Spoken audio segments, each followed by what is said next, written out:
This video is dedicated to my dad. Happy birthday, gamer!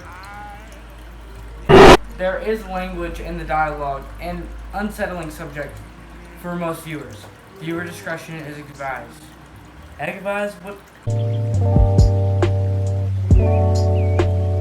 Like Telltale's Game of Thrones, The Walking Dead, and even Back to the Future, Square Enix and Don't Nod Entertainment's Life is Strange is an episodic adventure that relies on story, character development, and some sweet time travel mechanics. Life is Strange revolves around Max Caulfield, an 18-year-old photography student living in Arcadia Bay, Oregon. With her love of analog devices and a playlist of indie songs no one has ever heard of, Max is your prototypical indie film protagonist, but with a unique gift: he can rewind time. The first episode does a really good job of setting up the atmosphere and introducing a majority of the secondary characters, as well as establishing Max as a protagonist. Max spent the last 5 years living in Seattle after her family relocated, leaving her best friend Chloe behind. Arcadia Bay and Blackwell Academy hide dark secrets, which will slowly unravel throughout the first episode, including a disappearance of a young girl. Max discovers her time travel abilities pretty early on in the episode, thanks to a traumatic experience of witnessing a boy shooting someone in the girl's bathroom. She then realizes she's able to rewind time, but only to a certain degree, allowing her to change her actions or answers, depending on the situation. Her mundane and meaningful choices can be undone and tailored to whatever future you want to create for Max. Against all odds, the gravity of her decision is not lost when repairing the past. I like this system. It let me not only consider what might happen, but live it, and undo it if I didn't like it, as every teenager probably wished they could. Typically, the consequences for your dialogue decisions aren't immediately apparent. Max expresses worry or regret in most cases, regardless of what she chooses, because the dilemmas have no clear sense of victory right away. Max can see the short-term results of what she's done, but once she commits to a decision and moves on, there's no going back. Her abilities are limited, and even she doesn't understand why. Whenever you make a story-altering decision, the game alerts you and gives you a heads up, and you can still rewind time and or change your answer, therefore, change the outcome.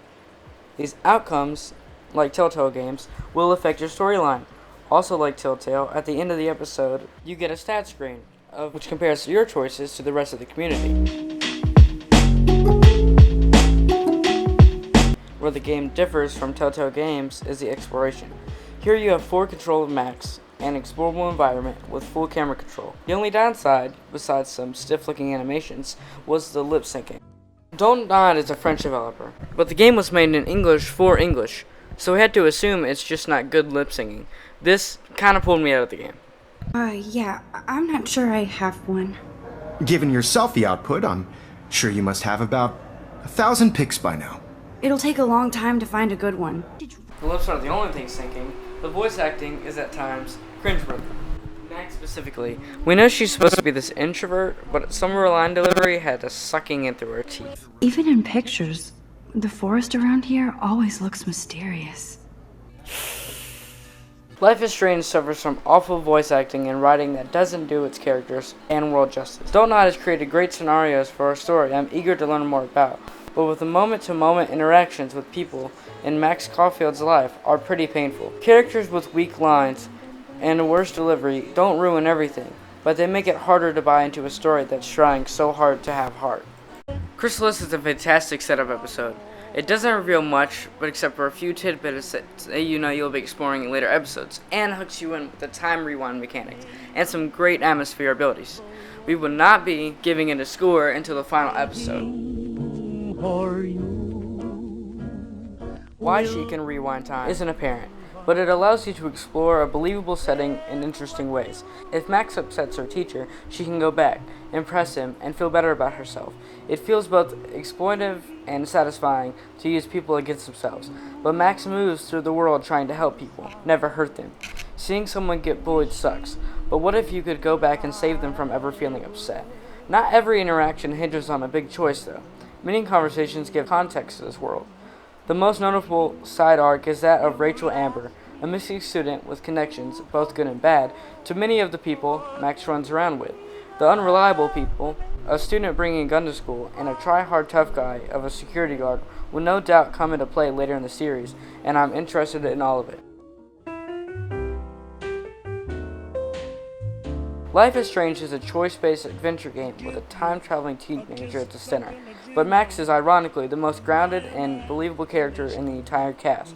Most of the people around her are predictable and boring archetypes, with the actors giving on-the-nose dialogue with more adolescent awkwardness than any of its characters exhibit themselves. Toward the end of Chrysalis, Max's rebellious stoner acquaintance recommends, "You need to get high. It's been a heck of an insane freaking day." Another character lacking any semblance of subtlety threatens, "I will remember this conversation." In some ways, Life is Strange lacks maturity. Just because it's about people figuring themselves out doesn't mean things should be handled without grace. I don't believe many of these people are teenagers, and I don't believe many of these teenagers are people. And that's a huge problem for a young adult drama that relies on personality and humanity. Max's friend Chloe lives a life full of baggage that really made me feel for her. Every time she spoke, I rolled my eyes, and the empathy evaporated. The principal's lack of concern when Max mentions a student has a gun really shocked me. How can this person not take a claim like that with at least a little dread? And it's a shame, because for all the writing and acting problems in Life is Strange, the scenarios it creates are generally interesting, and I want to see how Max handles things going forward. Even if the lines aren't believable, a lot of the scenarios are.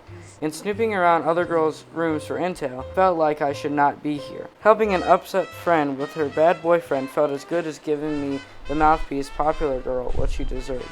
But rewinding, taking the high road, and trying to turn an enemy into a friend felt better. I hope you guys liked this video. If you did, like it. If you don't like it, like it. Please subscribe. Thank you for all the subs. I put so much work in this video. If you'd like to see episode 2 through 5, let me know.